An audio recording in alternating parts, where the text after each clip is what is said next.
সকাল সকাল চলে আসলাম রান্না নিয়ে। তা আমার তো রান্না এখনো হয়নি, কেন আজকে তো নিরামিষ, তাই রান্না হয়নি। তোমাদের দেখাবো কি রান্না করছি।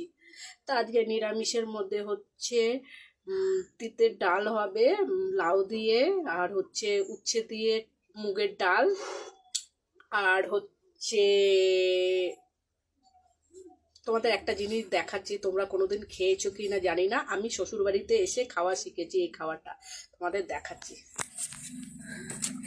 এই যে এইটা হচ্ছে চাল কুমড়ো, এটা হচ্ছে চাল কুমড়োর পুর হবে। এই যে এটা কাটা আছে মধ্যেখানে, এটা সেদ্ধ করে নিতে হবে। এটার মধ্যে কাঁচা লঙ্কা পোস্ত বেটে এটা ঢুকিয়ে দিতে হবে, বেসন চালের গুঁড়ি দিয়ে ভেজে খেতে হবে।